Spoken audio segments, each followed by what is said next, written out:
Hi guys, Folk here and welcome to another FIFA 21 FUT Headliners player review. Team 2 has been released. There's quite a few nice players in that team as well, and I will try and review quite a few of the players from Team 2 over the course of this weekend. I had to go and buy one of the cheap ones today just because their prices overnight typically will go a lot more down, and like the market will start to settle a little bit more for after the release of the Team 2. So I'll look to review some of the more expensive cards for Headliners Team 2 from tomorrow, so like Upperman Khan and maybe Hernandez and stuff like that.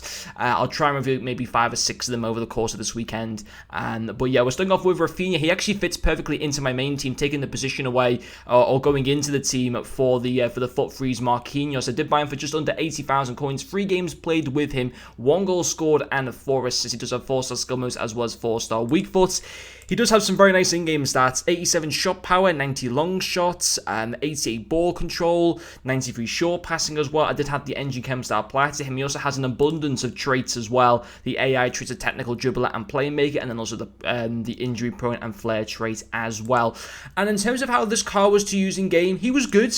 But what I think, he got me a great return. He got me 5 goal contributions in 3 games from a centre midfield position. But having looked back at him now, and although I think he is good as a centre midfielder, I think the best position for this card is as a cam. The reason being is because you look at his dribbling stats and they're absolutely top class.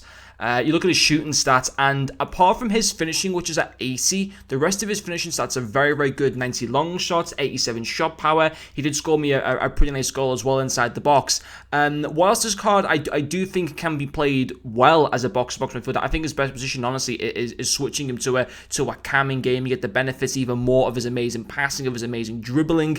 Is his dribbling wasted as a centre mid? It is slightly wasted in that position a little bit. The fact that he's like short as well, 5'9", he's got 4-star skills, 4-star weak foot. I think that's just going to get better utilised as a cam. So looking back in hindsight, although this guy comes out and packs as a centre midfielder, where do you use him? You can use him as a centre midfielder. He would do fine there, as I've clearly shown, because he got me a good goal return as well. He's very, very good on the attack, defence-wise. Not great.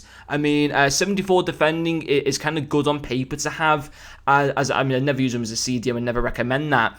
I can understand people using him as a centre midfielder, but I'm just saying that I think you will get the best. You look at his stats, and he is tailored to getting the best out of him as a cam. But even from a centre midfield position, his passing was still absolutely top class. 88 vision, 93 short passing, 83 long pass, as well as through balls are absolutely fantastic. That engine chems as well gets that vision up to 92, gets his short passing up to 97. So his passing is absolutely superb, and to get 4 assists in the 3 games was obviously fantastic. And also his dribbling, very, very good, nice and smooth on the ball. He's got 91 dribbling, and with that engine chem that goes up to 99. His agility goes up to 88. His balance goes up to 92 as well. On the whole, really, really good dribbling. So that's the fact that he's 5'9", 4-star skill moves as well. He's very easy to be able to turn with on the ball, nice and smooth, very agile.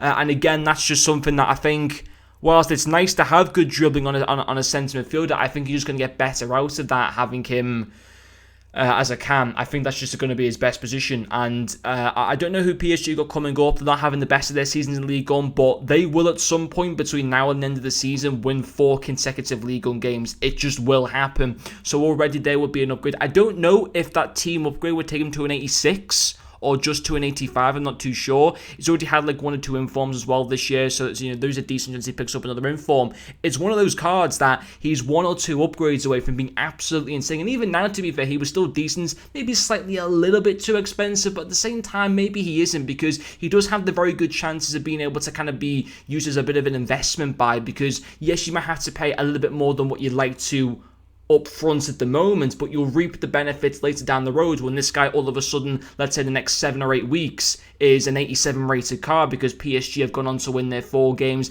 and he's picked up like another special inform card or whatever, and at that point, you'd see very good value for money in being able to buy him. So on the whole, I think it's the card that you get right now. I think he's decent, but I'll cover more upgrades and he is going to be right now, arguably, he'd already become the best cam in League One. Apart from the Mullet card from Objectives, he's probably the best League One cam that you can actually buy off the market, which is kind of a good thing. So, if you're going to use this card, I personally would recommend to play him as a cam. I still think he works as a centre midfielder. At the moment, maybe just a little bit too expensive, but you've got to kind of bear in mind that yeah, you might have to pay a little bit more, but later down the road, I honestly think you'd reap the benefits of, of this card once it gets more upgrades. But anyway, guys, thank you very much for watching this video, and I'll see you guys later.